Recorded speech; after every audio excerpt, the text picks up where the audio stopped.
harsh scrape of chair legs cuts through the morning calm as a burly security guard looms over Marcus Hill and his son Noah at the entrance of a Park Avenue cafe.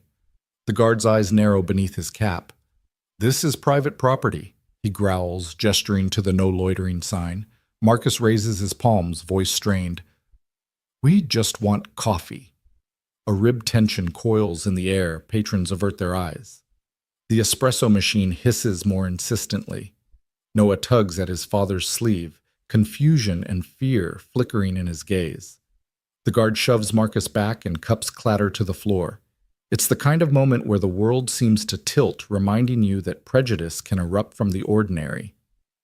Then through the hush, a small voice rings out, clear and unwavering. "Ma'am, could you be my mommy just for one day?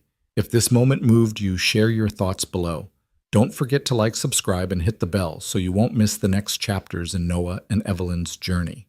Evelyn Hart sat alone at a corner table in the cafe, eyes glued to her phone as she scrolled through the day's market updates.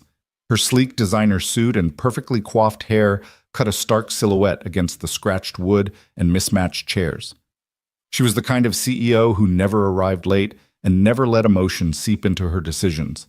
Anywhere else, her presence would have sparked whispers of admiration. Here, it only invited curiosity. Across the room, the tension between Marcus Hill and the security guard simmered to a boil. Evelyn glanced up, eyebrow arched, as the guard's glare settled on the father and son pair. Marcus' hoodie drenched from last night's rain and shoes worn thin held Noah's small hand protectively. The guard pushed Marcus another step back, oblivious to the boy who watched in wide-eyed disbelief. Evelyn's manager would have called it a PR nightmare. To Evelyn, it was just another spectacle until Noah's voice cut through. The boy stepped forward, shoulders squared despite the guard's looming bulk. He looked up at Evelyn, her silhouette gleaming behind the steam of a freshly steamed cappuccino. "Ma'am," he said, voice unwavering, "could you be my mommy just for one day?" Time fractured. The cafe's hum softened to a distant drone. Evelyn's heart, long sealed behind boardroom walls, fluttered against her ribs. The guard blinked, his posture stiffening. Marcus' cheeks flushed, lunged forward. "So sorry," he stammered, trying to usher Noah back. "He runs off sometimes." "No, let him speak," Evelyn said, her voice slicing through the tension like a scalpel. Even she was surprised by the firmness of her tone. She set her phone down, the screen's glow paling in comparison to the light in Noah's eyes. The boy's coat was 2 sizes too big sleeves, the warmth of charity, and his face bore a weariness that no 6-year-old should know. "Why do you want me to be your mom?" Evelyn asked, lowering herself onto a chair so she was eye level with Noah. Noah's lip quivered. "Tomorrow's parent day at school," he said. "Everyone else has someone. I don't." Around them a hush fell. The barista froze mid-pour. A couple paused their conversation. Even the guard's clenched fist seemed to relax. Marcus swallowed guilt, softening the rough edge of his exhaustion. "He doesn't have a mom," Marcus whispered, voice raw. "I lost my wallet." Then a delivery got canceled. The minute I turned my back, Evelyn cut him off. "What school?" she asked Noah, though she already knew she'd be there. "Noah Hill Eastwood, Elementary Room 1A. Parent day starts at 10. She nodded once decisively. "All right, just for one day." Marcus's jaw dropped. "Wait, really?" "You don't have to." But Evelyn was already rising, heels clicking against the tile as she strode toward the counter. The guard, momentarily disarmed, watched her go. Whispers trailed in her wake. "Isn't that Evelyn Hart?" What just happened? Did she really say yes?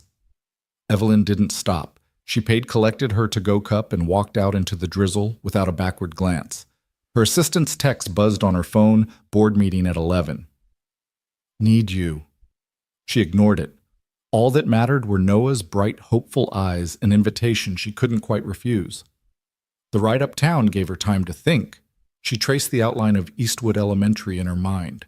Red brick walls, chain-link fence, that cracked playground where she'd never dreamed of stepping. Would she know what to do with glitter glue finger paint or sing-alongs? Her world revolved around spreadsheets and leverage ratios, not glue sticks and juice boxes. Still, she arrived on time. A sleek navy coat hid her designer labels. A small bouquet of daisies in one hand, a single cupcake in a box in the other. She spotted Noah immediately standing by the gate, scanning each car. When he saw her, his face lit up in a grin so pure it chased away her lingering doubts. "You came!" he exclaimed, launching toward her. Evelyn knelt, offering the cupcake. "I never break a promise," she said softly. He threw his arms around her in a hug that warmed her more than any boardroom victory. Parents and teachers looked on, some shaking their heads, others smiling. "This is my mommy Noah," announced to a cluster of classmates just for today. Evelyn straightened, tucking a strand of hair behind her ear. Her pulse thudded in her throat.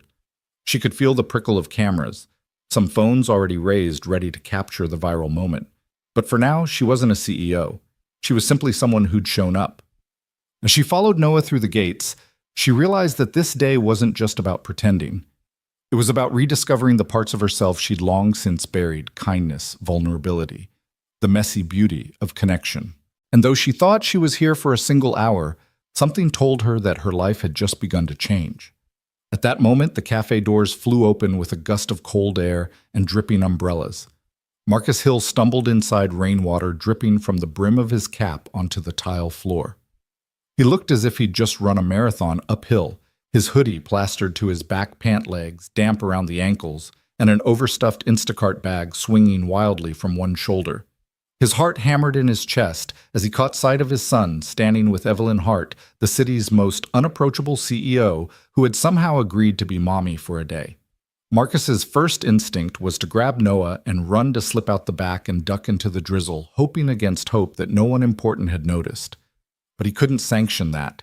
Not now. Not after his little boy mustered the courage to ask a stranger, "No." A stranger as rare as a Northern Lights display to fill the empty space at the other end of his family table. So Marcus halted a few feet away, desperate to catch his breath without drawing too much attention, yet painfully aware of the stares from every other customer. Evelyn looked up, her expression unreadable, but there was no mistaking the sharp focus in her eyes. "Marcus," she said, voice calm but firm. She held Noah's small hand with reassurance, as if pledging her resolve to protect him for the next 8 hours. Marcus winced. "Is it possible to blush when you're soaked through?" and approached with hands raised in an apology. "I'm so sorry," he said, voice ragged. He tried to scoop Noah into his arms, but paused, letting the boy stay where he was. He runs off sometimes, and I just lost my wallet out there. Then the delivery got canceled, and I turned around for a second." His voice wavered. Suddenly, he was the raw nerve of a father who had been balancing too many things for too long. Evelyn's gaze softened just enough that Marcus realized she wasn't scolding him. She simply met his eyes, holding that brief connection steady before she returned her attention to Noah. They were tethered now not by blood or by contract, but by mutual need and an unspoken promise. Noah shifted his weight, thumbs hooked into Evelyn's sleeve. "My school needs a parent at 9:30, not just today, but every day." He whispered more to himself than to the grown-ups. He looked up at Marcus, then back at Evelyn. "I thought maybe you'd help." Marcus swallowed hard. He felt the weight of every second he'd missed of Noah's life, late pickups, broken toy box promises, nights spent staring at a tear-stained photograph of Noah's mother. When she passed, the world had shifted beneath him. Every hiccup in life, every obstacle had become an avalanche. But seeing Noah stand here brave as any hero from his bedtime stories, Marcus felt an unfamiliar stir-hope. He cleared his throat. "Noah, He glanced at Evelyn, whose poised presence made him feel both unworthy and oddly grateful.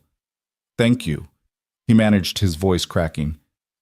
"Thank you for this." Evelyn nodded once, a small decisive gesture that made Marcus want to kneel and kiss her hand like some knight of old. Instead, he reached out and ruffled Noah's hair, leaving the boy to beam with relief. The barista, who had frozen mid-foam, cleared his throat. "Would you like anything else?" he asked, eyes darting between the soggy man and the meticulously dressed woman. Evelyn shook her head. "No, thank you. We'll take it from here." She turned to Marcus. "You go home dry off. I'll bring Noah back by 3 sharp. Marcus hesitated, part relief, part dread twisting in his gut. His mind raced through deadlines, upcoming gigs, rent due next week, and the ever-growing mountain of bills.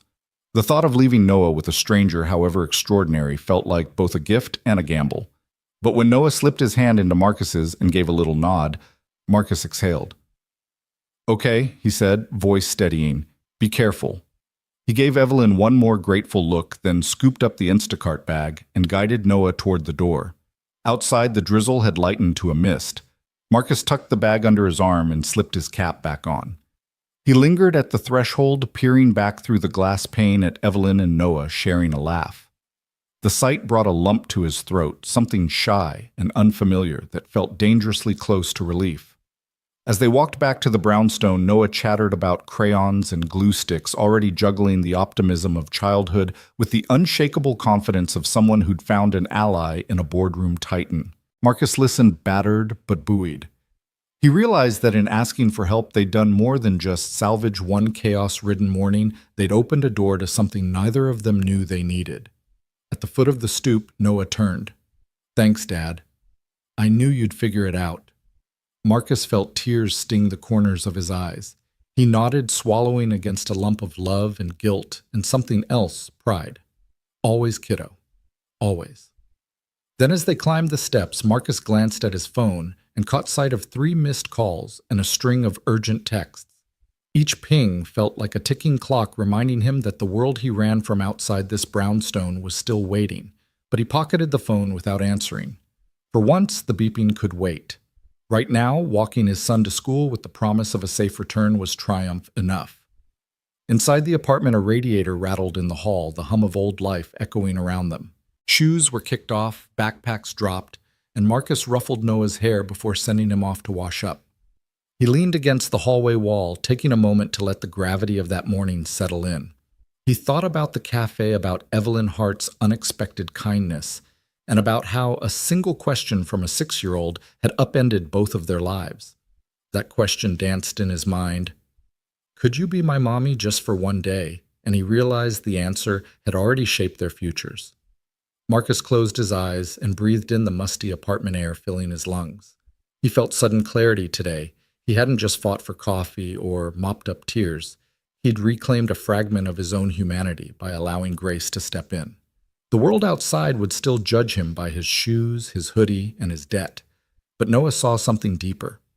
And so did Evelyn Hart. When the front door clicked shut behind him, Marcus didn't rush back into the drizzle. He paused on the landing, listening to the distant chatter of children in the street and the soft hum of the city waking up. He let himself smile a shaky curve of hope. Then he whispered to himself, "Thank you." And as he headed back out into the mist, Marcus Hill carried more than groceries. And an apology he carried, the belief that sometimes the smallest voices can pull us out of our darkest storms.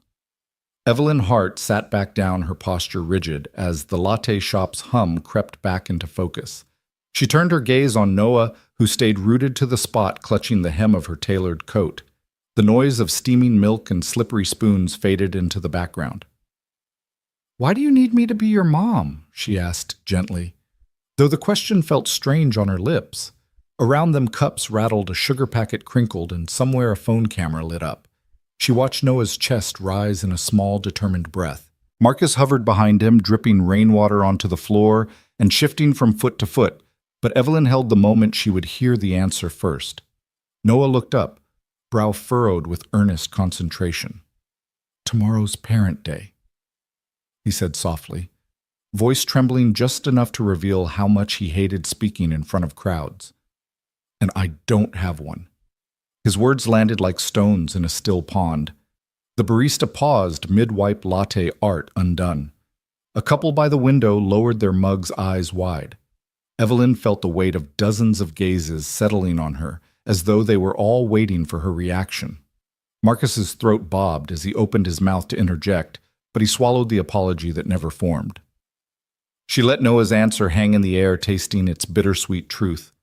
A little boy, faces scrubbed clean of tears, standing in a cafe full of strangers, asking for something that felt impossibly large, yet achingly simple. For a moment, Evelyn imagined herself across the table, a child with no one to hold her hand. She thought of her sister Elise, gone too soon, of the lullabies never sung. The bedtime kisses never placed. That memory coiled in her chest, and her boardroom certainty slipped just enough for impulse to take hold. She looked down at Noah's hopeful eyes and said softly, "Just for a day, kid." The words felt foreign as they passed her lips, yet they carried a gravity she couldn't deny. Marcus blinked, jaw slack. "Wait," he stammered, "you don't." But Evelyn had already risen. The hem of her crisp blazer brushed the back of her chair. She managed a small smile at Noah. "I'll be there," she promised, voice steady. Then she strode toward the counter to pay each step in her black pump sounding impossibly loud against the tile. As she crossed to the register, the cafe seemed to hold its breath. Conversation slowed to murmurs. A barista froze mid-squirt of foam. Two customers exchanged astonished looks. Someone whispered, "Did she just agree to be that kid's mom?" A glint of a phone camera winked from a corner table. Evelyn felt a flush creep up her neck but kept her head high. She tapped her card, collected her latte, and tucked a stray lock of hair behind her ear as she turned toward the door. Outside, the drizzle had lightened to a soft mist. Evelyn paused under the cafe's awning, the wail of the city's traffic echoing off the pavement. She inhaled the cool, damp air, her reflection shimmering in the glass doors behind her, a woman in a power suit who had just pledged to step into a world governed by crayons and finger paint. She tilted her chin up, letting the droplets bead on her lashes. The hum of the street felt distant now. She was suspended between two worlds, the sleek corridors of Hart Capital and the brightly colored chaos of a first-grade classroom. She took her first deliberate step forward, letting the cafe doors swing closed behind her. Her heels clicked a metronome beat as she walked down Park Avenue, neon signs blurring into streaks in the damp evening. People with umbrellas parted around her hurrying home, or to dinner reservations, unaware that their city had just been reshaped by an unexpected promise. Evelyn's mind raced ahead to tomorrow. What time did school start? What do moms do first thing in a classroom? She'd spent her life calculating risks and rewards, but standing here she realized some decisions couldn't be measured on a spreadsheet. The measured rhythm of her stride slowed as she reached her car. Her driver, accustomed to her usual dietary requests and schedule changes, peered up through the tinted windows. Evelyn lifted a hand in greeting, the latte cup held steady in her other hand. "Take me home," she said. Voice calm, but inside, the gears of her mind were clicking, storybooks, snack schedules, what it meant to hold a 6-year-old's hand all morning. She wondered if she could really do it, if she had the patience, the grace, the openness to step into someone else's family for just one day. As the car pulled away, the cafe's neon sign receded in the rearview mirror. Evelyn pressed her palms to the cool leather seat, leaning back as the city lights streamed past. She closed her eyes briefly, remembering Noah's brave little face and the tremor in his voice. Tomorrow at 10, she would walk through those school doors carrying daisies and a single cupcake, and for a moment she would trade her boardroom for a classroom. The weight of that promise settled in her chest, heavier than any quarterly forecast she'd ever managed. For the first time in years, Evelyn Hart felt something she hadn't anticipated, anticipation itself. It wasn't driven by market trends or fiscal goals. It came from the quiet hope in a child's request and the uncharted territory of belonging. She didn't know if she'd be good at glue sticks or story time, but she had said yes. And now, as the city pulsed around her, she held on to that promise, already counting the hours until tomorrow's dawn. Evelyn Hart crossed the threshold of her penthouse, shrugging out of her tailored coat and kicking off her stiletto heels onto the marble floor. The city stretched beneath her like a sea of fireflies, honking taxis, yellow streetlights. The faint glow of Times Square billboards blurred into constellations. She sank onto the edge of her velvet sofa and reached for the glass of red wine she had abandoned hours ago, its surface still unbroken, still waiting. She swept her satin-clad leg across the coffee table, snatched up the wine, and stared into its depths as if it might offer the answers she couldn't articulate. Her phone buzzed, cutting through the silence. "Evelyn." "You there?" It was Maya, her assistant voice crisp even through the speaker. Evelyn lifted one perfectly arched brow, remembering that she was expected at a board review tomorrow morning. "Yes," she said, tone neutral. "I'm here." Maya hesitated, as if parsing the weight behind Evelyn's one-word reply. "Just checking in. You've got the investors' call at 8 and the board meeting at 11. Are you thinking about the kid?" The question hovered in the air, unexpected. Evelyn didn't respond right away. Instead, she raised the glass to her lips, let the tannins coat her throat. She wondered if Maya could hear the catch in her breath the way Noah's earnest gaze had lodged itself in her mind. "Kid what?" "Kid," she finally said, voice smooth, practiced. But even as she spoke, she felt the truth slip through her control. Maya didn't press further. She simply sighed. "All right. Remember, you promised to be at the school at 10 sharp. Car's booked for 8:30. I'll send over your schedule in 5. Click. The call ended, leaving Evelyn alone with the echo of that question and an untouched glass of wine. She set the glass on the low table and rose, pacing the length of the living room. Her heels, now bare soles, clicked on the hardwood. She crossed to the floor-to-ceiling windows and pressed her forehead against the cool glass. The rain-kissed streets shimmered below, and somewhere sirens wailed. The world felt both impossibly vast and suffocatingly small as she thought of tomorrow's Parent Day ceremony, an entire classroom waiting to welcome a stranger into its midst, a child trusting her with something far bigger than a cupcake or a parent's badge. The memory surfaced unbidden, her sister Elise's laughter spilling through a sunlit kitchen newborn, tucked in her arms, her face radiant with a joy Evelyn had envied. Then the change, the way Elise's smile dimmed when the baby cried at night, how she shut the door on her own sorrow. How Evelyn, buried in negotiations and conference calls, didn't hear the sobs muffled behind the bedroom wall until it was too late.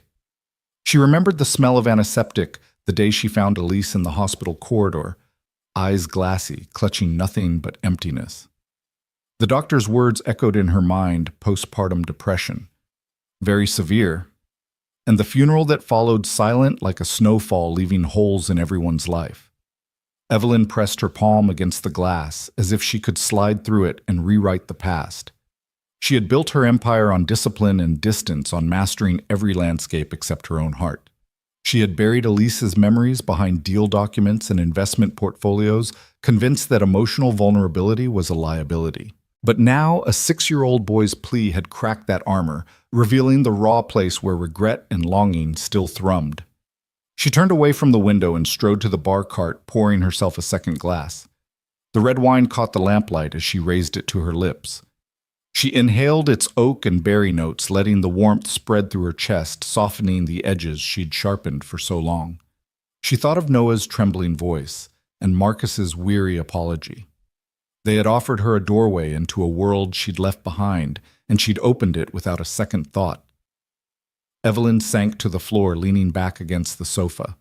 She picked up her phone and scrolled through the evening's messages until she found a photo she'd snapped earlier of Noah's hopeful face. She hadn't meant to save it. It lingered in her camera roll like a secret. Now she pressed her thumb against the screen, watching his bright eyes flicker in the glow. She typed a message to Maya, "I need glitter glue. Also remind me what time the pickup is tomorrow." Then she deleted it, realizing it sounded ridiculous. Instead, she typed, "All set for tomorrow at 10. I'll be there." Sent. Her phone buzzed again, a confirmation from a florist about daisies for the office. Evelyn sighed, recalling the small bouquet she'd scouted before leaving the cafe, a handful of white daisies with cheerful green stems. She shook her head. Even that action felt like a departure from her usual meticulous planning. Daisies. What kind of mother for a day carried daisies into a first-grade classroom? A sudden wave of fatigue swept over her. She stood, walked to the bedroom, and shed the last of her formality. The silk blouse, the jeweled earrings, leaving only the dress she'd chosen for tomorrow, hanging neatly in her wardrobe. She slipped out of her skirt and blouse, folding them with reverence she couldn't quite explain. Then, barefoot on the plush carpet, she curled up on the bed, pulling a cashmere throw around her legs. The room was quiet, save for the distant hum of highway traffic and the occasional drip from the bathroom faucet. Evelyn closed her eyes, willing herself to rest, but sleep felt elusive. Her mind circled back to Elise's hospital room, to the hush of the funeral chapel, to the brittle ache that had never entirely healed. She realized that her life had been a perpetual balancing act, corporate conquests on one hand, personal devastation on the other, and she'd always known which side to conceal. But tomorrow she would cross that boundary. She would sit on a tiny blue rug with a room full of giggling children accept cupcakes smeared with frosting, and read a picture book in a voice that was anything but polished. She would stick her fingers into glitter glue, listen to finger puppets squeak, and be someone's mommy without guarantee of a paycheck or a contract. A single tear slipped down her cheek. She brushed it away, impatient with her own vulnerability. Evelyn Hart, iron-willed CEO of Hart Capital, didn't cry in penthouses. She made decisions signed off on millions and commanded respect. Yet here she was, undone by a 6-year-old's yearning and a ghost she'd never truly laid to rest. Her phone lit up once more, a reminder of her 8:30 car. Evelyn sighed and pushed herself into a seated position, placing both feet on the floor. She reached beneath her pillow and pulled out a small silver locket. Inside was a faded photograph of her sister and her niece smiling on a summer afternoon. She traced the glass with her fingertip and whispered, "I'll make it right, tomorrow." Then she closed the locket and slipped it into her evening clutch. Standing in the dim glow of her bedside lamp, Evelyn smoothed her nightgown and walked back to the living room. She collected the half-drunk glass of wine and set it on the coffee table before the locket, an unspoken offering of reconciliation between past and future. She rotated the locket in her palm, feeling its chill, then tucked it into her clutch beside her phone. The penthouse fell silent once more. Evelyn pulled the throw tighter, took a steadying breath, and closed her eyes. In the hush, she heard the echo of Noah's voice, just for a day, and she understood that promises could reshape a life, that stepping through a classroom door might crack open the parts of her she thought were long gone. She let the dark cloak her fears and drifted towards sleep, the city lights dimming behind her closed eyelids. For the first time in years, Evelyn Hart felt something unknown, something uncalculable and unguarded.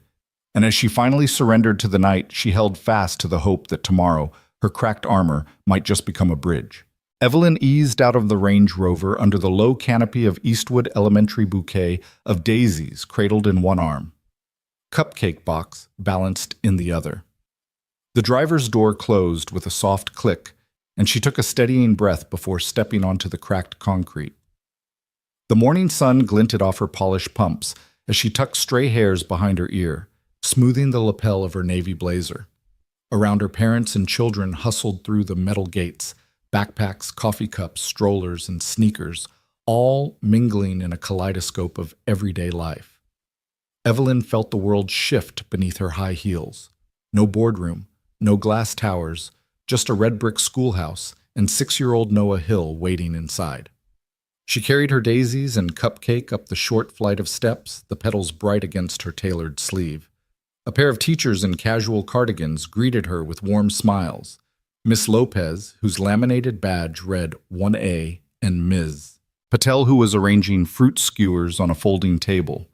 "Good morning, Ms. Hart," Miss Lopez said, guiding Evelyn through the doorway into a world of linoleum floors and colorful bulletin boards. The air smelled of crayons and chalk dust, of warmed-up glue and powdered donuts, and for the first time in years, Evelyn inhaled without calculation. Inside room 1A, 40 pairs of curious eyes lifted toward her, and a hush rippled through the small desks arranged in a semicircle.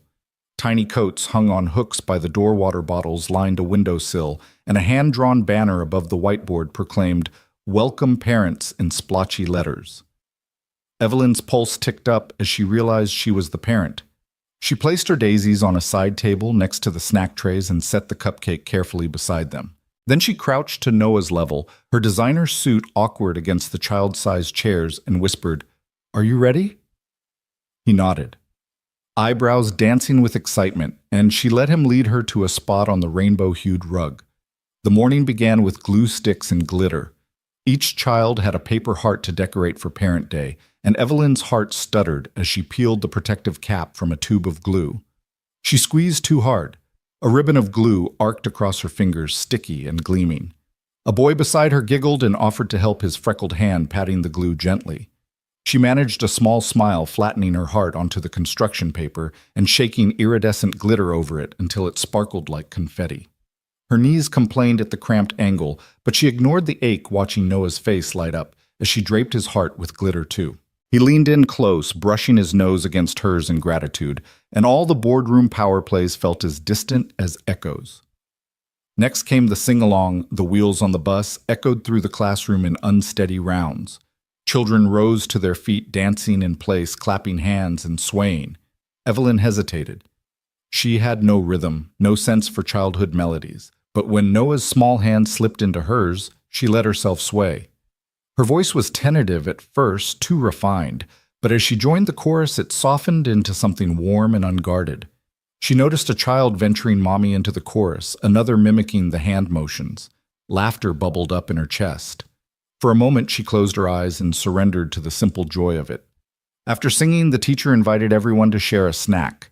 Evelyn watched Noah's classmates beam as they bit into mini muffins and fruit cups. When it was her turn, she set the cupcake on Noah's desk and whispered, "Here." He erupted into a grin and offered half to her. She hesitated, no nutrition label to inspect, but accepted a bite, letting the sweetness linger.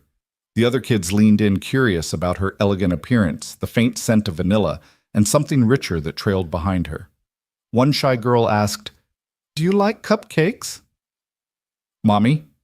Evelyn laughed genuinely and nodded. "I do." The girl's smile split her face in a way that made Evelyn's chest tighten with unexpected warmth. At story time, the class gathered around Miss Lopez, but she waved Evelyn forward. A hush fell as Evelyn opened the picture book Super Dads and Magical Moms. Her voice trembled on the first sentences, too formal, too well practiced. But as the story unfolded of heroic parents and clever children, her tone grew playful, punctuated by giggles and gasps from the little audience. Noah settled beside her, his head against her arm. She glanced down to see the pure contentment on his face and felt a tug in her heart she hadn't known was missing. When she finished the last page, the children begged for more. Evelyn raised her eyebrows in mock dismay, then relented with a grin, flipping back to a funny scene that sent the room into fits of laughter. By mid-morning, the classroom transformed into a carnival of finger puppets and paper airplanes. Evelyn found herself crouched under a small table, holding a puppet octopus, with yarn tentacles coaxing giggles from her young spectators. She was covered in flecks of paint and glue, her hands streaked with neon blue and pink, but she hardly noticed. Each time Noah ran to show her a new creation, calling, "Look, Mommy!" Her spirit soared. She'd never been a mother, not in the biological sense, but today she was someone's whole world.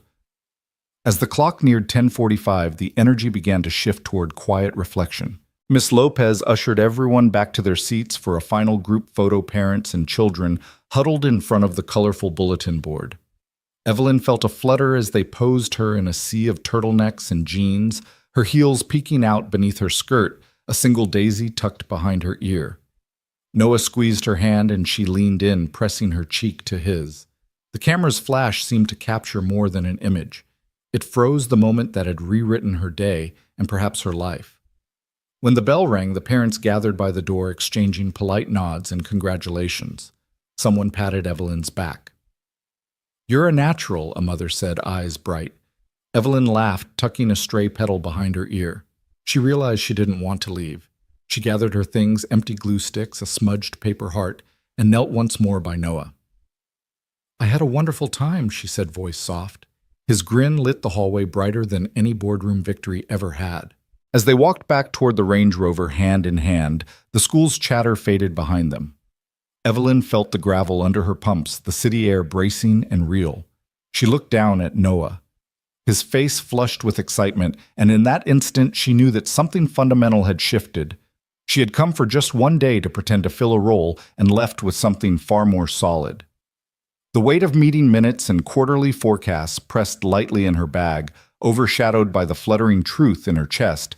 She belonged here in this imperfect, glitter-streaked world, and for the first time she felt truly grounded. After the glitter glue settled and half the class had devoured their cupcakes, Miss Lopez swept her gaze across the room and smiled at Evelyn. "Would you like to read to us?" she asked, holding up a brightly colored storybook. Super Dads and Magical Moms. Evelyn's breath hitched. She had never been called on outside of a boardroom. Standing, she smoothed the front of her skirt, aware of every eye on her, every small pair of feet kicking excited anticipation into the carpet. She perched on the edge of the circle rug, legs folded awkwardly beneath her. The book felt foreign in her hands, its cover glossy and cheerful, a cartoon father in a cape, a mother waving a magic wand over giggling children. Evelyn cleared her throat, her tone clicking into place like a polished keynote, precise, controlled, unflinching. Today's story, she began voice crisp, is about parents who do extraordinary things for their kids.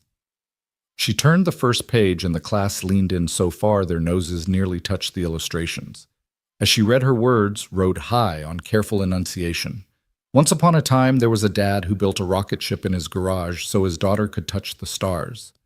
The children giggled at her formal phrasing, their heads cocked like curious songbirds. Evelyn glanced down at Noah, perched beside her on a tiny chair, legs swinging. He was watching her intently, chin propped on one fist, his bright eyes reflecting the cartoon sprites dancing across the page. She moved through the story, page by page, her cadence measured. When Supermom sprinkled stardust on her children, Evelyn's voice remained businesslike until she noticed a small boy tugging at her sleeve wide-eyed in wonder. She cleared her throat, rectified her posture, and pressed on. Somewhere in the middle, she fumbled a line her voice caught on an unfamiliar word, and her cheeks warmed. A ripple of sympathy laughter rose among the children, not unkindly, just surprised to see their guest stumble. And then she felt it, a soft weight nestling against her side. Noah had shifted, curling his legs beneath him and letting his head rest on her shoulder. She hesitated, paused mid-sentence. The storybook lay open in her lap, words frozen like a paused presentation. Noah's breath was steady even, his lashes fluttered, and his voice barely louder than a breath murmured, "You smell like cookies." The classroom stilled, crayons rolled to a stop.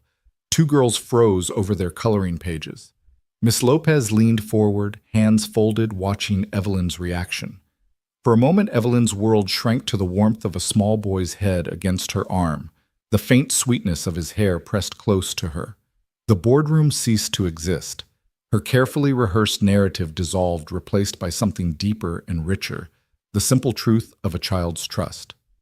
The next words tumbled from her lips without thought. Soft, genuine, real. "That's because I baked some last night," she said, her voice catching. She lifted her hand to brush a stray curl from Noah's forehead, then cleared her throat and found the page she'd left off.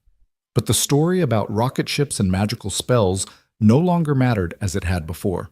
What mattered was this moment of shared warmth, this improbable closeness between a CEO who'd commanded boardrooms and a 6-year-old boy in need of a mother's comfort. She resumed reading, but her cadence shifted, the edges smoothing into gentle curves. And so Superdad and Magical Mom took their children on grand adventures, laughing under moonlit skies. She paused at the word laughing, smiled down at Noah's half-dreaming face, and let her lips curve into a true grin. The illustrations seemed brighter now, the colors richer. As the story unfolded, the other children relaxed. They leaned into her words, eyes shining.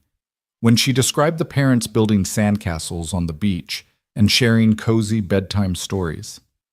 She paused again, meeting her small audience's gaze. Evelyn noticed how they mirrored her expressions, wide-eyed at the thrill of adventure, quiet at the hushed moments of love. She felt herself swept along by their engagement, her heart quickening with an unfamiliar flutter of belonging.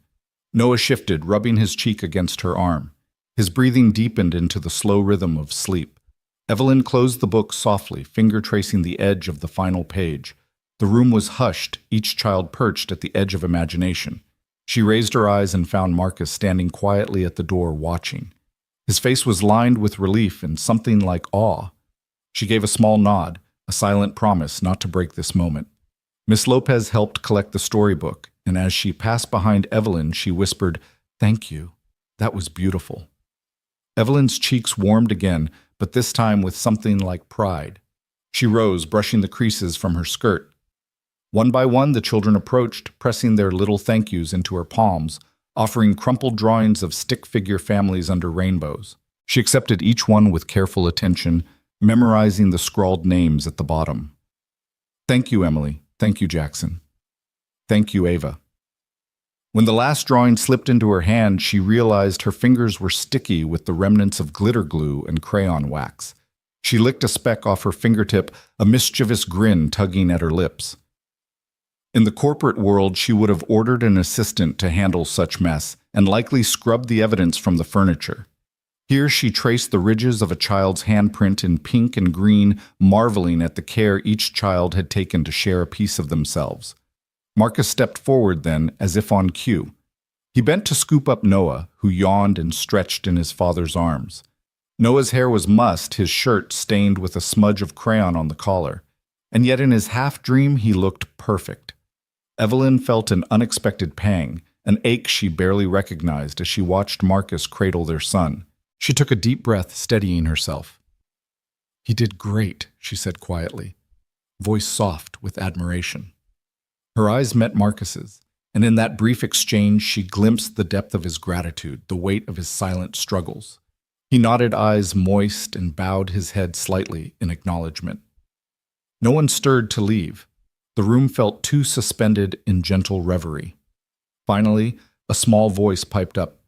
"Timmy," his eyes huge behind his glasses, "can you come back and read to us again?" He wriggled out of his chair and tugged at Evelyn's sleeve. Evelyn crouched to his level, tucking the loose end of her blazer behind her. "I'd like that," she said, eyes warm. She looked around the classroom, the handprints on the walls, the tiny backpacks lined like soldiers along the cubbies, the half-finished hearts taped to the bulletin board. "I'd like that very much." Noah, half asleep but grinning, looked up at her. "You're my favorite, Mommy," he mumbled, voice sleepy. Her chest tightened. She knelt beside him, brushing a thumb across his cheek. "And you're my favorite son," she whispered back. As she straightened, a hush fell over the classroom once more. The other children watched her, as if noticing for the first time the mix of apricot blush and empathy on her face. Evelyn sensed their quiet curiosity, their budding admiration. She realized how far she had traveled in a few hours, from the sleek lines of her Range Rover to the worn linoleum floors of a first-grade classroom, from a life measured in shares and dividends to moments measured in crumbs of cookie-scented warmth. She gathered her things, storybook daisies, now a little wilted cupcake box with a half-eaten treat inside, and followed Marcus to the door. The corridor outside was bright with fluorescent light, the distant echo of other classes beginning their day. Evelyn felt a gentle tug in her chest, as though something internal had shifted irrevocably. As she and Marcus stepped into the hallway, Noah's soft breathing against his father's shoulder became her new soundtrack. Evelyn inhaled deeply and realized with a clarity she hadn't known she sought how starved she'd been for authenticity. For laughter uncalculated, for small hands pressed trustingly in hers, for the unvarnished connection of story time. In the boardroom she had commanded attention. Here she had given her heart away freely and without guarantee. For the first time in years, Evelyn's heart felt whole. In that softened smile, in the warmth of a story shared, she found something more precious than any quarterly gain, the pure, unguarded joy of something real. They stepped out of room 1A into the bright hallway, the din of recess echoing behind them, children's shouts and sneakers scraping on linoleum. Marcus guided Noah by the hand toward the row of lockers, but paused halfway, leaning against a pale blue wall. His chest rose and fell in a slow tremor. Evelyn watched him, her heart tightening at the sight of his worn shoulders and the way his hoodie hung heavy, as if soaked through with more than rain. "Are you all right?" she asked softly, voice almost drowned out by the distant laughter of the other classes. She crossed the small gap between them and stood beside him, her high heels clicking on the floor in an unfamiliar staccato. Marcus exhaled, running a hand through his damp hair. He glanced at Evelyn, eyes shadowed. I've been doing this alone since Noah was 2, he said, almost to himself. He knelt, pulling Noah close against his side. His mom. She passed after a long illness. Cancer. It was quick in the end, but the rebuilding took years. I've handled diaper changes, PTA meetings, bedtime stories, homework, meltdowns, all of it by myself. His voice caught on the last words, brittle as dry twigs. Evelyn's breath stuck. She reached out tentatively, placing a hand on his arm. "I'm so sorry," she murmured. The corridor's bright fluorescent lights seemed to dim around them, leaving only the raw honesty between two people who had each braced against loss in their own ways. He shook his head, meeting her gaze with a wry half-smile. "No apologies," he said. "I made choices, chose to keep working gigs, renting this apartment, juggling every role because someone had to. and I wouldn't trade it for anything. But it's hard. It's lonely some nights at 3 in the morning when Noah needs a parent, and all I have is a half-built science fair volcano and a bottle of aspirin. He exhaled, voice rough. Have you ever tried gluing a papier-mâché cone at 3 a.m. with only half your brain awake and a 2-foot-tall model about to collapse? Evelyn blinked, and then without thinking, she laughed an open, genuine sound that startled her more than it did him. He chuckled too, and for a moment their shared laughter pushed back the weight of hospital rooms and lonely nights. The tension between them unraveled, replaced by an unexpected warmth. I've never done that, Evelyn admitted, her tone softening further. I don't know the first thing about science fairs. My idea of hands-on work is signing contracts and reviewing spreadsheets. Late nights in the office always end with me ordering takeout, not gluing anything that isn't a fiscal report. He grinned and his eyes lit up. That figures. You probably have an assistant for takeout orders, too. She managed a small laugh, the sound gentler now. Guilty as charged. She paused, then looked down at Noah, who was busy pressing his palm to the locker door in a makeshift handshake. How does he hold up? Marcus lifted Noah's chin, brushing a damp curl from his forehead. He's amazing. Tougher than I am most days. He gets scared, but he keeps going. He loves science. Every project is a new adventure, even if they blow up more often than they succeed. He ruffled Noah's hair. And he loves stories, especially the ones you read to him. He's been buzzing about super dads and magical moms ever since. Evelyn smiled, feeling a warmth spread through her chest. She crouched to Noah's level, smoothing his rumpled school shirt. You did great today, she told him, voice soft. I'm really proud of you. Noah looked up, eyes bright. Thanks, Mommy, he said without hesitation, throwing his arms around Evelyn's neck. Her heart twisted at the sweetness of it, the ease with which he laid claim to her. Marcus cleared his throat, and they both turned to him. He offered Evelyn a gentle smile. Thank you, he said, for today, for caring. Evelyn stood brushing off imaginary specks of chalk from her skirt. I'm the one who should be thanking you, she replied earnestly, for trusting me with Noah and for letting me in. She paused, considering how to bridge the gap between their worlds. I've never believed I could make a difference in someone's life just by showing up. But today, she trailed off, searching for the right words. Today I felt useful, needed. It's more powerful than any boardroom accolade. Marcus nodded, his gaze drifting to the sea of young students now filing back into the classrooms. That's what he needs, Marcus said, voice low. Consistency.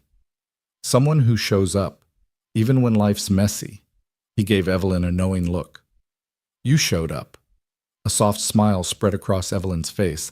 I think I'd like to keep showing up, she admitted.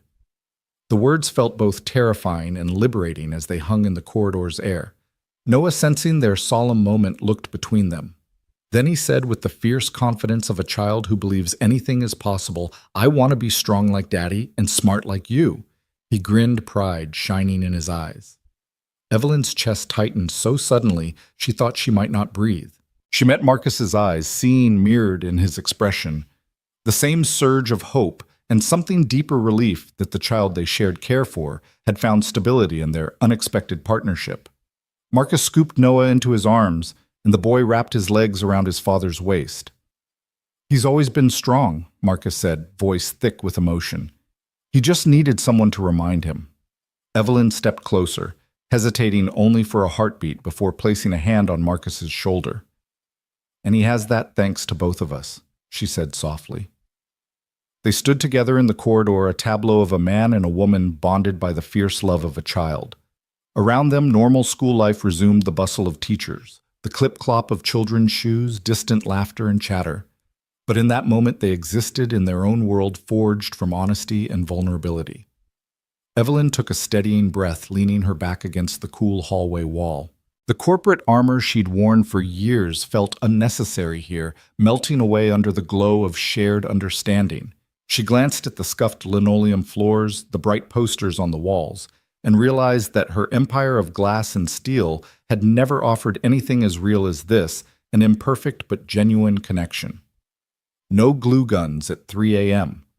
Marcus teased gently, nodding toward her coat pocket, where the child-safe scissors and a handful of glitter still peeked out. Evelyn laughed again, a soft, rich sound that echoed off the lockers. No glue guns, she agreed. But I'll learn if I have to. Marcus's lips curved in a tender smile. We'll make a crafter out of you yet. Evelyn glanced down at Noah's sleeping face in his father's arms. A fierce protectiveness blossomed within her. No more distance, no more walls. She would show up unflinchingly. She would be messy and tired and vulnerable, and maybe that was the point. She straightened, smoothing the front of her skirt and tucking a loose strand of hair behind her ear. Let's get him home, she said, nodding toward the exit doors. I'm ready to tackle dinner volcano glue and all. Marcus chuckled, shifting Noah in his arms. Sounds like a plan. Together they walked down the hallway side by side, the sounds of the school day rising around them once more. In their wake, the glow of newfound trust and the promise of a makeshift family lingered like the fading notes of a shared song, an anthem of hope stitched from the everyday courage of simply showing up. Evelyn woke early the next morning with an odd flutter in her chest, as if a routine she hadn't noticed was quietly unfolding. She checked her phone. No urgent messages from the office, no investor emails marked urgent. Instead, there was a text from Miss Lopez. Noah jumped right into the art project today. Thanks again for the book. Evelyn slipped into a soft cashmere sweater and jeans, a conscious choice to blend in rather than stand out. She gathered the picture book she'd bought the night before the adventures of Luna the space cat and placed it in a paper bag with a handwritten note for Noah from Ms. Hart. The Range Rover waited outside her townhouse as usual, tinted windows reflecting the gray dawn light. Evelyn hesitated, then texted her driver. Actually, just drop me at the subway station. I'll meet you later. She locked the door, leaving behind the world of leather portfolios and stainless steel coffee tumblers. A few blocks away, she slipped onto the M train, clutching her book. The city humming around her, a mosaic of early commute professionals, yawning teenagers, and a man kneeling to tie his toddler's shoelaces on a folding seat. Evelyn inhaled the aroma of newspaper ink and hot coffee, letting herself relax for the first time in days. She emerged in Brooklyn and walked the last few blocks to Marcus's walk-up building, its fire escape a black zigzag against weathered brick. At the bottom of the stoop, she paused, smoothing her silk scarf and reminding herself why she was here. She climbed the steps 2 at a time, knocked and stepped back. No answer. She pressed her ear to the door, hearing muffled giggles and the soft thunk of a book landing on a table. She smiled, slipped the picture book inside through the mail slot, and scuttled down the stairs before anyone could spot her. Later that morning, during Noah's recess, Evelyn found herself hovering just beyond the chain-link fence. The playground rang with shouts and the scrape of sneakers. Children zigzagged between swings and jungle gyms. She tucked her sunglasses into her pocket. Noah had noticed yesterday that she usually wore them, and he'd grinned knowingly. Without her usual shield, she felt exposed, but happier for it. She kept low, leaning against a lamppost and reading the dedication she'd written. May Luna's adventures inspire you to dream big. The cool spring breeze stirred her hair, and she watched Noah sprint toward her on the other side of the fence, arms pumping, face flushed with joy. He waved wildly, and she returned his grin, blowing him an exaggerated kiss. He replied with a thumbs up before hurrying back to his friends. By midday, Evelyn began to recognize the quiet rhythm of Marcus's block, the corner bodega, where an elderly man in a stained apron stocked the potato chips. The deli window, where a neon buy one get one sign flickered. The metal gate of the community garden down the road. She found herself edging into the bodega ostensibly to choose a bottle of water, but really to loiter in the cereal aisle, comparing instant mac and cheese brands of all things. She squinted at the price tags and ingredient lists as if they were annual reports, and the clerk gave her a sideways glance. "Can I help you find something, ma'am?" he asked. Evelyn looked up, startled. "Oh no, I'm just looking," she said, forcing a laugh. She picked up a box of the cheap neon orange kind. I'm doing a taste test with my son." The clerk raised an eyebrow but said nothing more and walked away. Evelyn set the box back on the shelf and grabbed a small bag of granola clusters instead. As she headed for the register, her phone buzzed a reminder of a lunch and learn she was supposed to host over video at noon. She stared at the screen, felt the old impulse to reply, and spin back into her high-stakes world. But the bodega's linoleum floor felt grounding beneath her flats. She swiped her bagel and almond milk across the scanner. Keep the change, she told the cashier, dropping a 20 on the counter and turning on her heel before the clerk could argue. That afternoon, when Evelyn's driver finally collected her at the usual time, she climbed into the back seat holding a half-empty paper bag. He eyed her curiously in the rear-view mirror. "Back so soon, Ms. Hart," he ventured. She smiled, tucking the bag beside her. "Needed some fresh air," she said. The car rumbled back toward Manhattan, but Evelyn stared out at the passing buildings, feeling that her world was expanding in ways she hadn't anticipated. Over the next few days, these small trespasses became her secret routine. She'd drop off a new picture book, The Little Inventor's Workshop, The Girl Who Loved Dinosaurs, each time with a different note. She never rang the bell. The mail slot was her portal.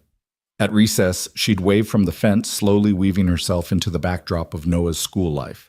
One afternoon, she lingered too long at the bodega's instant mac and cheese aisle. The clerk looked at her thoughtfully and said, "You know, you can just grab what you like." Evelyn blinked. I thought I'd try them all." "For him," she said, mentally adjusting on the fly. "I want to see which one tastes most like home." The clerk paused, then nodded with an unexpected kindness. "I've got some imported cheddar mac. Tough to find, but I can order more if you need." "Thank you," Evelyn said, genuine gratitude warming her voice. "I'll take one box." She felt her cheeks flush as if admitting a secret desire. Sometimes Marcus caught her at the window of his building coat off and hair mussed from the day's heat. He'd peer out, eyebrows raised. Billionaire grocery stocking now, he teased one afternoon, catching her selecting a different flavor. His tone was light, but his eyes held an affectionate challenge. Evelyn laughed, rolling the box in her hands. "In my defense, you never know which orange cheese dust will win a 6-year-old's heart." Marcus shook his head, a grin tugging at his lips. "You're ridiculous." Then, seeing her earnest expression, he added quietly, "And I'm grateful." Each encounter chipped away at the polished veneer she wore. The grandeur of the high-rise boardroom felt hollow compared to the warmth of these small exchanges. She discovered that she looked forward to the feel of peach-scented almond milk, the hum of children playing the worn linoleum under her shoes. Mundane details that somehow grounded her in a life that mattered. One evening, after a rare cancellation of her typical string of meetings, Evelyn found herself on the stoop of Marcus's building again. She carried a bag of granola and a cold water bottle, intending to say hello, maybe peek in at Noah, practicing his reading. The door swung open before she could knock, and there stood Marcus, looking surprised. "You're full of surprises," he said. He stepped aside and let her in. The hallway smelled faintly of laundry soap and homemade pizza, the evidence of another father-son evening, improvised and real. Evelyn hesitated, then handed him the granola. "For after school," she said, voice slightly breathless. Marcus studied her for a heartbeat, then nodded, tucking the bag under his arm. "Thanks. Come on in." Inside Noah's room was a colorful jumble of toy rockets, dinosaur models, and half-completed Lego creations. He looked up from his desk where he was tracing constellations in a notebook. When he saw Evelyn, his face lit up. "You came back!" he exclaimed, rushing over. He hugged her fiercely, and she laughed, surprised by how natural it felt. "I brought snacks," she said, ruffling his hair. "Granola." He bounced on his toes. "Great Daddy says it's my brain food." He darted back to his desk to pack a handful into a little metal tin.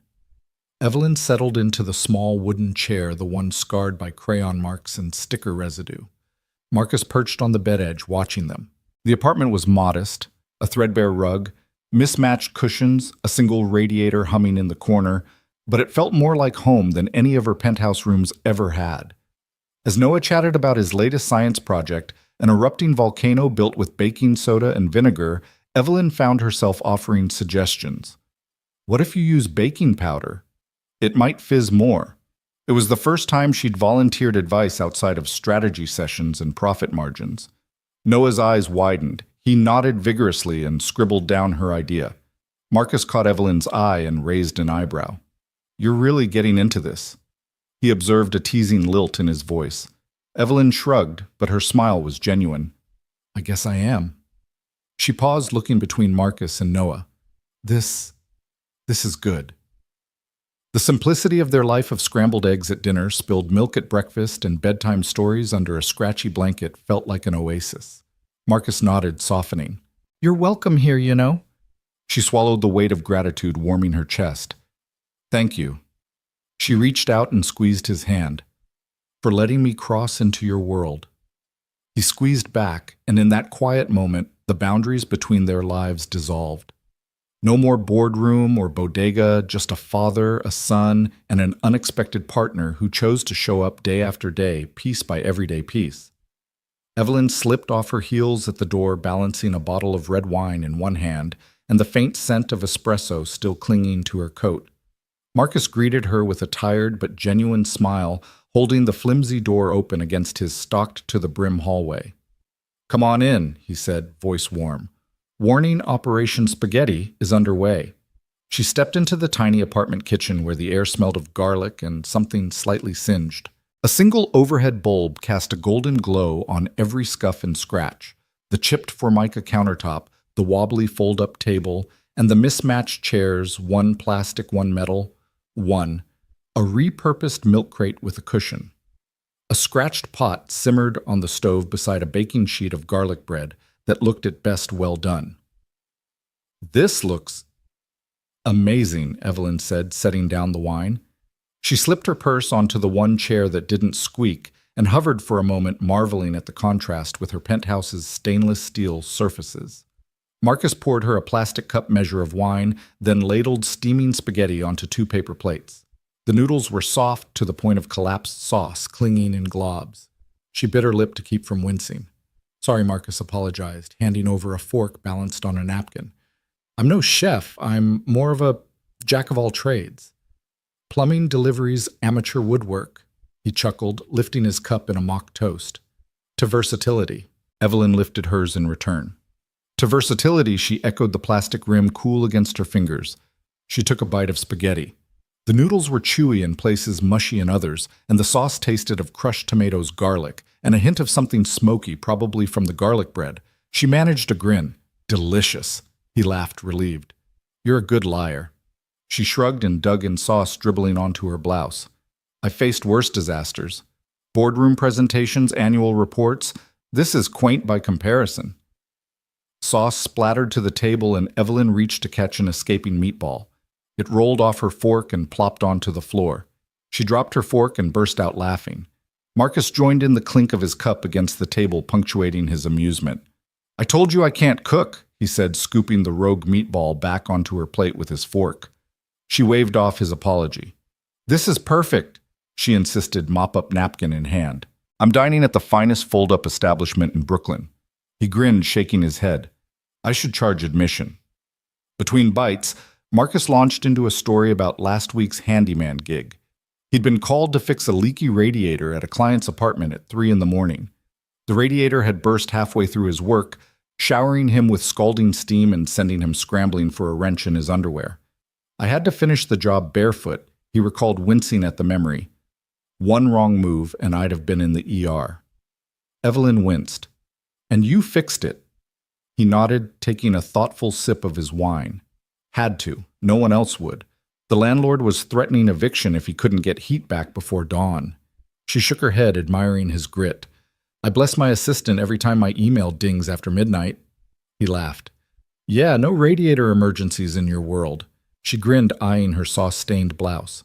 Nope, just clients who threatened to sue. Their laughter eased the cramped kitchen's tension. Evelyn tipped the plate to share a garlic bread sliver. She bit into it and nearly choked on the charred edge. He slapped his hand over her other fork. Whoa, burnt offering. She coughed, fanning her mouth. Tastes crispy. She laughed again, sauce smeared and fine with it.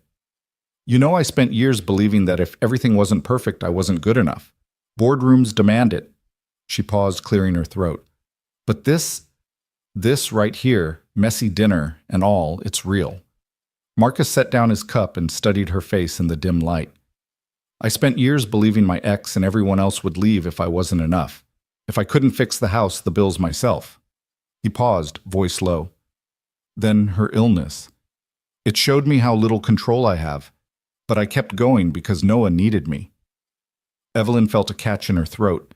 She reached across the fold-up table and placed a hand over his. You are enough, she said gently. He needs you. He squeezed her hand, eyes moist. And you? Showing up like this more than enough. Silence settled between them, an unspoken gratitude vibrating in the small space. The city's distant hum seeped through the window, punctuated by a passing siren. They sat close shoulders, nearly touching the flimsy table, no barrier between them. Noah's voice echoed through the apartment. Daddy. Mommy. Look. He came bounding into the kitchen, hands covered in cookie dough. I helped make dessert. Evelyn rose, laughing. I love cookie dough. She watched Marcus scoop up their son, whisking him into a hug. And I love this chaos. Marcus set Noah down on a kitchen stool and handed him a spoon. Be our official taste tester, he said. Noah dove in, grinning through sprinkles of flour. Evelyn leaned on the countertop, watching them. The little family, imperfect and full of laughter, felt like a revelation. She took a deep breath, savoring the warmth that buzzed beneath her skin, a warmth no fancy boardroom could provide. When the dishes were cleared, paper plates balled into the recycling bin cups stacked in the sink, they stood side by side, leaning against the counter. Marcus took a rag and wiped the splattered sauce from the stove. Evelyn stood quietly watching him fold the rag, the domestic routine oddly comforting. You don't have to do this alone, Evelyn said softly. He shook his head, eyes on the rag. I don't have to. You're here. Her pulse fluttered. She met his gaze. I want to be. He smiled, folding his shoulders down as if he'd been holding his breath. I'd like that. They turned off the lights, and the apartment settled into evening hush. Hand in hand, they crossed the room, Marcus leading Noah, by the hand, Evelyn close behind. The tiny space felt expansive now, filled with the echoes of spilled sauce and burnt bread, of shared fears and newfound comfort. As Evelyn stepped out into the night air, cool and fragrant with the promise of rain, she felt a quiet joy settle in her chest. Presence, she realized, was the greatest gift of all. Not power or perfection, but the simple act of showing up, plate in hand, hearts open wide. Evelyn sat in her corner office, the early morning skyline blurred by gathering storm clouds. Her assistant's email pinged insistently on her laptop. Urgent board concerns or recent media attention. See attached. She clicked open the attachment and her breath caught. A formal shareholder notice warned that her unsanctioned involvement with Marcus and Noah had become a material reputational risk, one that could trigger a board inquiry and even a vote of no confidence. The language was clinical, but unmistakably threatening her off-script life, was endangering the firm's image and, by extension, its bottom line. She closed the file, hands trembling just enough that she had to grip the edge of her desk to keep from spilling her coffee. For years she had wielded power like a shield, insulated, invulnerable, untouchable. And now a 6-year-old's trust and a single father's quiet strength had become liability bullet points in a shareholder deck. The world she commanded in polished conference rooms demanded perfection, predictability, control, none of which matched the messy truth of belonging. Evelyn stood smoothing her blazer and inhaling deeply. She would not let them define her life by their quarterly perspectives. She called Marcus as she stepped into the elevator. His voice crackled through the speaker, tired but warm. They've been circling, haven't they? She exhaled. They see us as a headline, not a family. She paused. Daniel Marks has filed a guardianship petition. The name landed between them like a hammer blow. Daniel, Noah's uncle, long estranged, claimed that Marcus's financial instability and her undue influence threatened the boy's welfare. He demanded sole legal guardianship. Silence. Then Marcus's shaky breath. So we're going to court, he asked. We're protecting what we've built, she said firmly. I'll be there with you. They met that afternoon in Marcus's living room, the fold-up table still tucked against the wall like a relic of happier chaos. Noah was with a neighbor's babysitter, and Evelyn poured 2 glasses of wine from the bottle he'd left on the counter. The label was almost gone, a forgivable casualty of dinner, and the cork lay on a coaster beside her. She watched Marcus cradle the glass knuckles white. We'll hire a custody attorney, she said, voice steady. Someone who understands family law and how to argue on our behalf. She slid her phone across the table, opening a contact list. I know someone, Claire Novak. She's won tougher fights. He nodded, relief flickering. Good. I don't know how to argue. Evelyn reached across, placing her hand on his. You don't have to. Your life with Noah speaks for itself. I'll handle the rest. She squeezed his hand, her resolve solidifying. They think they can scare us off, but they don't know what love can do. Later that week, they sat in the cramped chamber of family court. The walls were institutional beige, the air tinged with the hum of fluorescent lights. Daniel Marks arrived flanked by his attorney, a sharp-suited woman whose expression never softened. Marcus stood in his threadbare suit, an old hand-me-down that had never truly fit him. Evelyn stood beside him in a charcoal dress, her posture unyielding. The judge, silver-haired and weary, peered over his glasses. This petition alleges Mr. Hill is unfit to serve as Noah Hill's guardian due to financial instability and lack of a stable home. It also suggests Ms. Hart's involvement may constitute undue influence. Mr. Marks, you may proceed. Daniel's lawyer rose, voice smooth as oil. Your Honor. Mr. Hill's devotion is unquestionable, but he is a gig worker at best, no benefits, no security, no degree. He rents a 2-bedroom walk-up with leaky radiators. His income fluctuates unpredictably. My client, as Noah's blood uncle, seeks to ensure a future untethered from such instability. Ms. Hart's role, while benevolent, raises serious questions about corporate interference in private family matters. Across the room, Evelyn felt Marcus stiffen. She met his eye and offered a small nod. This was where her voice would matter most. When the lawyer sat, Evelyn stood. The courtroom hushed. Your Honor, she began, voice echoing against the high ceiling. I understand the concerns about stability, but stability is not measured in square footage or bank statements. It's measured in presence and devotion. Marcus Hill has shown up for his son every single day since his wife passed. He has fixed leaky pipes at 2 a.m, juggled 3 jobs to pay rent, and never once allowed Noah to feel alone. She paused, scanning the gallery. Daniel's furrowed brow, Noah clutching his babysitter's hand from the back bench. Marcus's hopeful gaze. I am a CEO, yes, but I did not sign up for this role to play dress-up. Every moment I spend with Noah is genuine. I bake the cookies myself. I've learned to navigate homework, to sniff out burnt garlic bread, to coax laughter out of a boy who has known too much loss. If love and commitment are liabilities, then we must redefine value. If devotion is a risk, then so be it. Daniel's attorney bristled but could not look away. Evelyn continued, softer now, her voice shaking just a fraction. My company survives on human trust, clients, investors, employees. I am not risking their confidence for a publicity stunt. I am investing my humanity in a child who needed someone to believe in him. Love is not transactional. It does not come with clauses. It comes with sacrifice. The silence that followed was thick, as if the entire courtroom held its collective breath. The judge tapped his gavel. Ms. Hart, thank you for your testimony. He turned to Daniel. Mr. Marks, do you wish to respond? When Daniel rose, his polished argument sounded hollow in the wake of Evelyn's truth. He spoke of family legacy and protecting the child's best interests, but the words felt contrived. Marcus's attorney objected to each insinuation of Marcus's unfitness, and even Daniel's resolve seemed to falter under the weight of a mother's by proxy vow. After hours of legal sparring, the court recessed. Evelyn followed Marcus into the hallway. He pressed her arm. Thank you, he whispered, for fighting for him. She brushed a damp strand of hair from her forehead. He's worth it. Noah, escorted in by his babysitter, ran to them and seized Marcus's hand. When he saw Evelyn, his face brightened. Will I still have a daddy? He asked, voice small.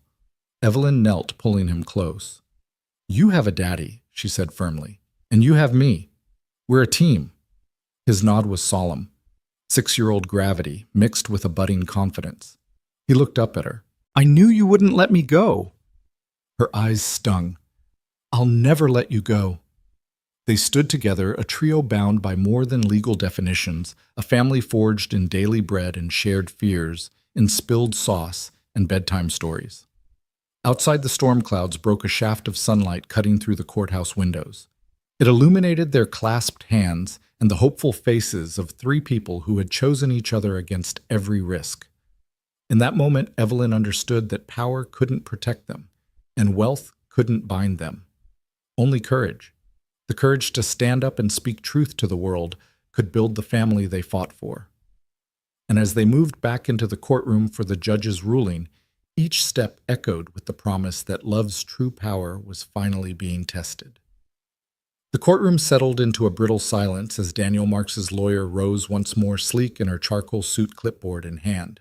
The judge's gavel tapped lightly against the dais, and every eye in the room fixed on the polished veneer of Mr. Marks's counsel as she began her closing argument. "Your Honor," she said, voice low and measured, "we do not dispute Mr. Hill's love for his son, but love, while noble, cannot replace the stability born of financial security and consistent access to educational resources. Mr. Hill works gig-to-gig subsisting in a rent-stabilized walk-up with sporadic heat.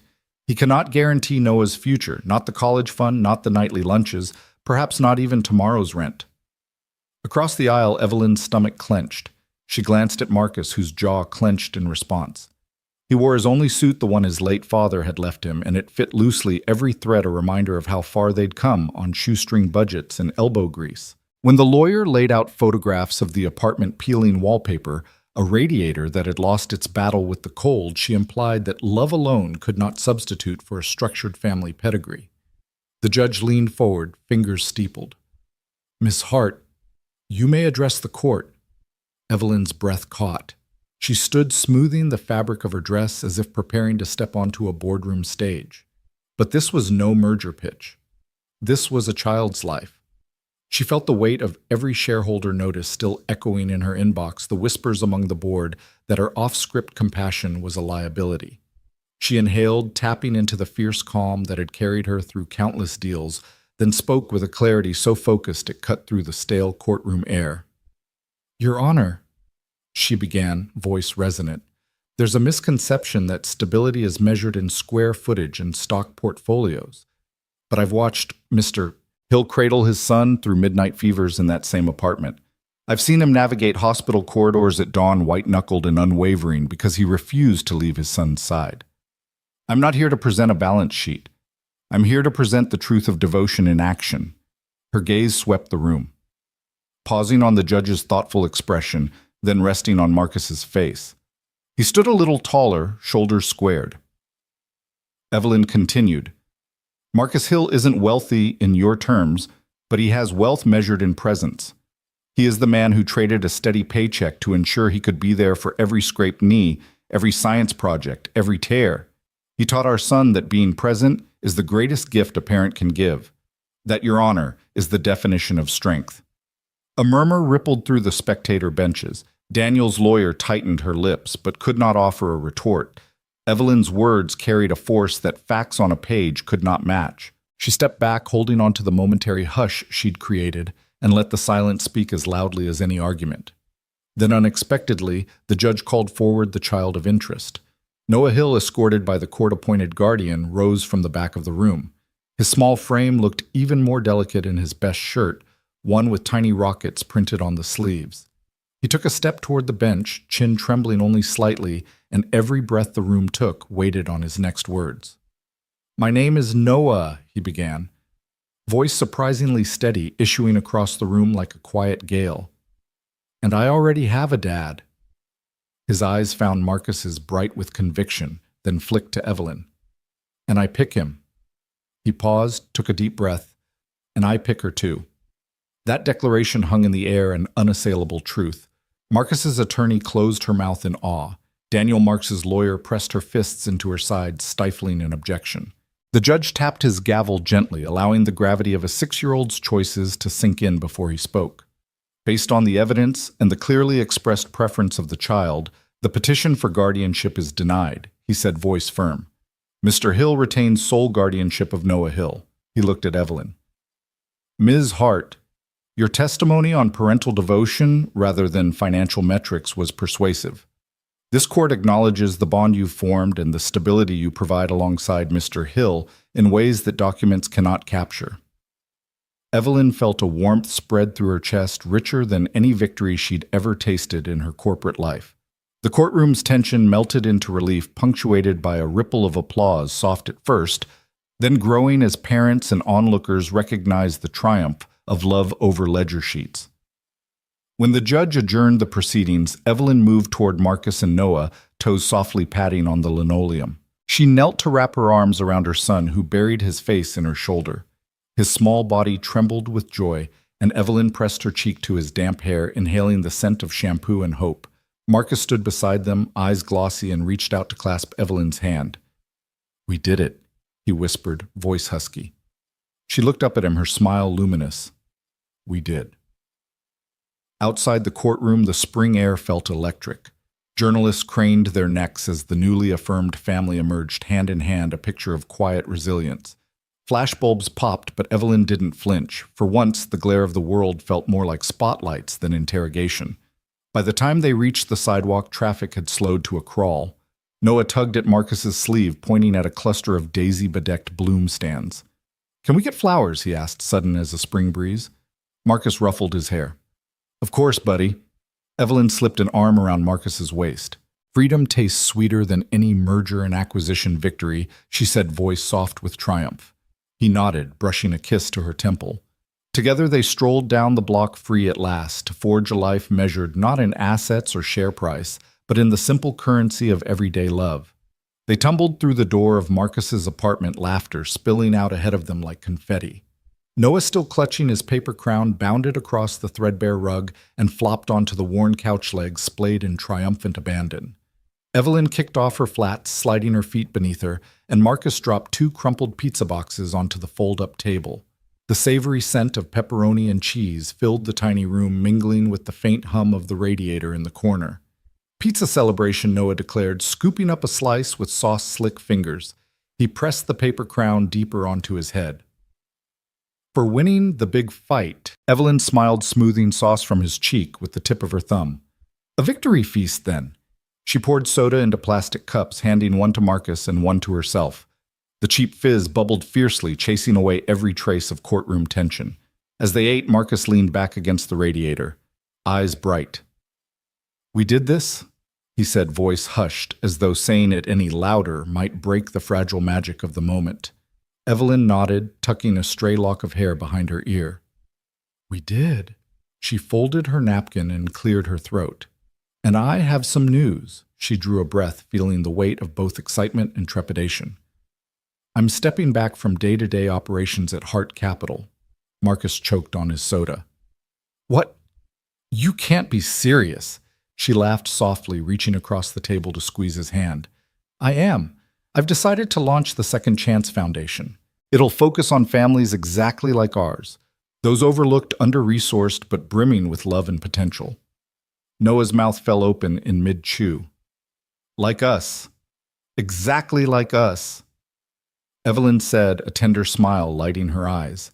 "Helping single parents find stability funding, after-school programs, providing legal support when things get tough." She looked at Marcus, watching the relief and hope flood his face. "I want to give back what we received, someone believing in us." Marcus stood, sweeping aside the empty pizza boxes. He retrieved a stack of paper crowns and perched one jauntily on his own head. "Then let's toast to new beginnings." They raised their cups' plastic rims pressed to shining eyes and drank deeply.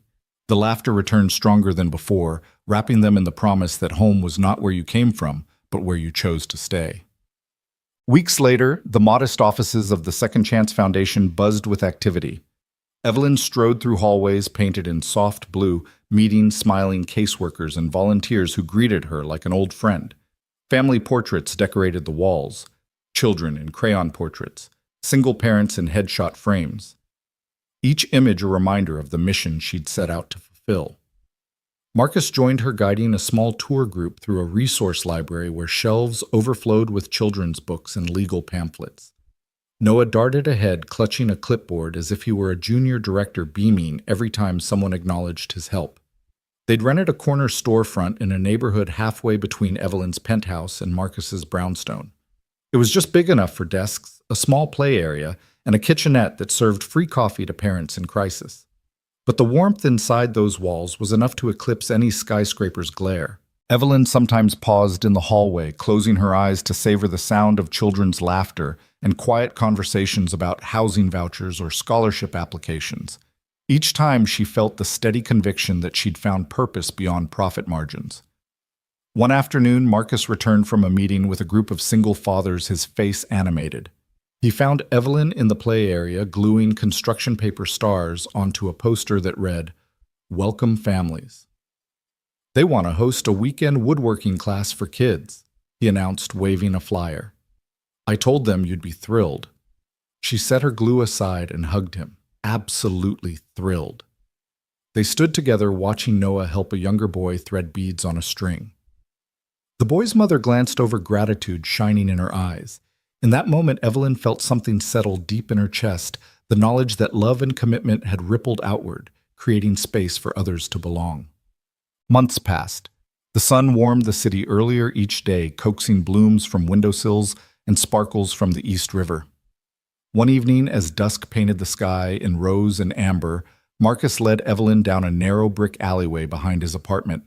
String lights drooped between lampposts, casting a soft glow over rows of potted white roses and folding chairs draped in linen. A simple wooden arch stood at the far end, its beams entwined with vine tendrils and daisies, Noah's favorite flower. Evelyn paused, heart fluttering. She smoothed the front of her dress, a simple ivory gown she'd chosen for its unfussy elegance, and took in the scene: close friends from the foundation, neighbors from Marcus's block, and a handful of colleagues who'd driven in from the city. None wore diamonds. Instead, everyone wore paper crowns beneath the lights. Noah stood at a small wooden podium, his earnest expression magnified by the lantern glow. Marcus slipped an arm around Evelyn's waist, leaning his forehead against hers. "Are you ready?" he murmured, voice low. She exhaled, hand finding his. "I am." Noah cleared his throat, raising his small clipboard. "Welcome, everyone," he began, voice crisp with childlike resolve. "We're here to celebrate something important, 3 people choosing each other. First, my dad and Miss Hart promised to stay. Then, they fought for me in court. And now they're going to promise again, but this time for always." He swallowed, glanced at his father, then smiled. "So let's make it official. Does anyone object?" The laughter that followed was light and joyous, and when no objections rose, Noah stepped aside, allowing Marcus and Evelyn to stand beneath the arch, hands clasped. Marcus looked at Evelyn, eyes shimmering. "Evelyn Hart," he began, voice steady with emotion. "From the day you walked into that cafe, you changed our lives. You showed me that love can be a choice, and that choosing each other is the greatest act of courage." He reached into his jacket and produced a simple silver band. "I vow to show up for every scraped knee, every burnt garlic bread, and every midnight worry. I choose you always." Evelyn's eyes glistened. She pressed her thumb to the ring, then slid it onto his finger. "Marcus Hill," she said, voice warm and unwavering. "You taught me that presence outweighs perfection. That belonging comes from shared moments, messy or magnificent. Today, in front of our family, I vow to choose you and Noah every day to build our imperfect home on trust and kindness. Forever, not just for a day."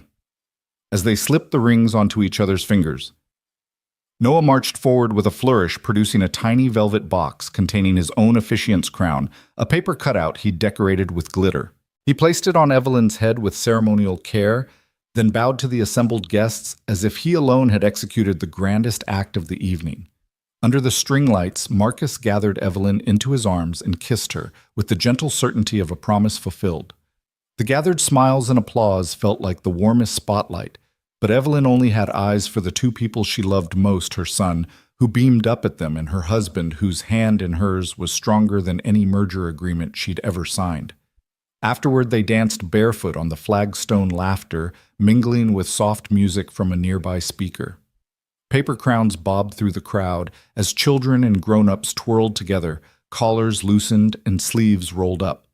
Pizza arrived from Marcus's favorite corner pizzeria, followed by a modest cake from the bodega down the street. Every bite, every smile, every imperfect moment felt like a treasure more precious than any boardroom victory. As night deepened, the lanterns glowed brighter, and Evelyn realized that the life she'd forged, woven from courtroom battles, glitter glue mornings, and takeout dinners, was the real empire she'd been building all along. It wasn't made of steel or glass, but of moments chosen, risks taken, and love renewed. And there, beneath the gentle hum of the city and the soft rustle of leaves, they found their forever not anchored by contracts or conditions, but by the simple, unbreakable vow to stay.